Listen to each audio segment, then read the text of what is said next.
Have you ever seen the commercial where it's like the kids singing and they're talking about getting scrapes in their knees and, bruises and stuff, and that their parents use Band-Aid brand bandages? I am stuck on Band-Aid brand because Band-Aid sticks on me. If you've ever wondered to yourself, why in the world do they feel the need to specify it's Band-Aid brand? Well, that's because Band-Aid became so synonymous with adhesive bandages that it essentially became a regular word. Not a brand name anymore, it essentially became synonymous with bandages in general. Clearly, this isn't the only example of this in popular culture, as we have Sharpie, Kleenex, Scotch tape, Q-tip, all examples of brand names that became so synonymous with their product that they practically stopped being a brand name. What in the world does this have to do with anything? Well, I'm going to talk about the man who I feel exceeded at becoming so synonymous with every brand he spoke with that he essentially was that brand, and that man is Billy Mays. Many of us remember Billy Mays for his commercials for products like OxyClean and Mighty Putty, as well as a litany of other products that, at the time, if you wanted to sell, you had to get Billy Mays. I'm sure many of you remember his fellow pitchman, Anthony Sullivan, and while the two did have a show that essentially searched out future pitchmen, I have a hard time saying that the impact that Sullivan had can compare anywhere to Billy Mays. As a kid, I'd see Billy Mays all the time, and while I would recognize him and I would know his catchphrases, it didn't really click to me why he was such a successful salesman. But as I got older, it makes a lot of sense why he was the standard. From the beginning of every Billy Mays infomercial, you had the iconic catchphrase, "Hi, Billy Mays here," followed by an introduction to whatever product he had that day. Let me tell you, as a single-digit age child, when you're sitting there not really paying attention to the commercials, just waiting for Cartoon Network to get back on, and you hear, "Hi, Billy Mays here," it's gonna get your attention, and even though you don't have a single clue what he's talking about, you're like, that seems like a good, reliable product. Here, as you can see, we actually have Mays talking about the original ShamWow, the Zorbies. That's gotta be one of the worst names for a product, but anyway. And maybe it's just because I'm older now, and I certainly don't watch TV to the capacity that I used to, but for some reason, TV commercials back 15 years ago or so, 10 years ago even, were just so much better. I don't know what it is. There's like the Liberty insurance commercials, there's the Progressive commercials now, like there's the Jake from State Farm, and every single one of these litany of commercials they have are absolute garbage. Do you know how quickly I would get on the emu train that Liberty Mutual tries to pump in our face if it was the Billy Mays train? I would have more insurance than a man needs. Do you know what that means? That means they're preying on my death to cash out on me. I think part of what made Mays so successful is his ability to not only project his voice, but also in the way he would enunciate words.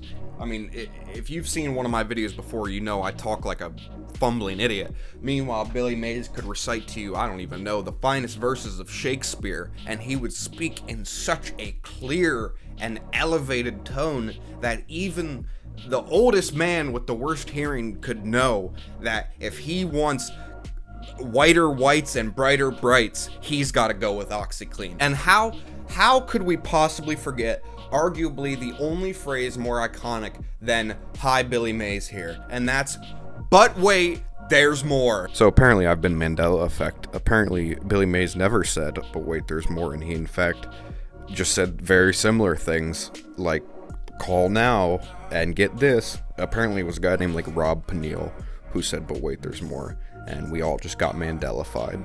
I swear to God, to this day, when an infomercial comes on and me and my dad are watching it in the room, there's like a 30% chance one of us will perfectly predict when the commercial says, "But wait," or, "as an additional offer," that little bullshit they always do. But Billy Mays was absolutely the king of "But wait, there's more." He wasn't. Oh my God, the Quick Chop. This is another product that the weird ShamWow guy ended up picking up after Billy went.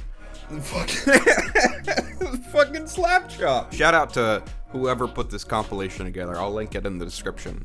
These old commercial compilations, some of my favorite things to watch, especially with a guy like Billy Mays at the helm. Even the kids can use the slap chop, the quick chop. We just, as like a society as a whole, at least American Western society, I'm sure it's a factor in other places of the world, even places that have never seen Billy Mays, but we just don't have good ass salesmen anymore. Nowadays, everybody who is trying to sell you something or trying to get you to buy into a product is like, they're just like a weasel. They're grimy. They don't seem honest with you.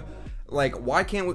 If Billy Mays tried to sell crypto, if Billy Mays tried to sell an NFT, holy shit, Bitcoin might be the main currency the globe over right now, if that was the case. Side note, for those of you who don't know, 2009, the time Billy Mays died, I believe he specifically died in June, was known as the Summer of Death, because that's when we lost, I believe, Michael Jackson, Billy Mays, Farrah Fawcett, and a few other names that I'm blanking on. And I think that moment in time has always stuck with me so much, and for some reason, I wasn't able to put the pieces together until I was thinking about this video, that the reason that period of time sticks out to me so much is probably because my grandfather died 2 months earlier on my 10th birthday. Oh my god, no, it's actually a stud you stick in the wall. What the fuck? Bullshit, Billy Mays. I don't even believe that for a second. That little hook he just shoved through the wall can hold 150 pounds. You really just don't know what you got until it's gone. I mean, give it 5 years, and I swear to you, we're gonna be looking at Steph Curry and LeBron James in the same way that we look at Billy Mays today. I mean, the peak of their respective talent, and you can't even truthfully and adequately appreciate it in the moment, because until that vacuum has been opened again, it's like we never know it's missing. I hope you enjoyed this trip down memory lane with me. I don't know if this video is going to be 6 minutes long. I don't know if it's going to be 12 minutes long. Jesus, the fire. What the hell? The town fire siren just started up. Okay, I think we're done. Okay. As I was saying, I hope you enjoyed this trip down memory lane with me. Please, you could go back, just watch a handful of Billy Mays commercials. I promise you could learn a lot about practically any field. If you're in a field where you publicly speak, if you're in a field where you have to convince people to agree with something, if you're a YouTube hobbyist like me, you could literally learn incredibly valuable and lasting lessons from Billy Mays and the work he did as a pitchman. As always, my name is Zachary Taylor, and I thank you for your time today.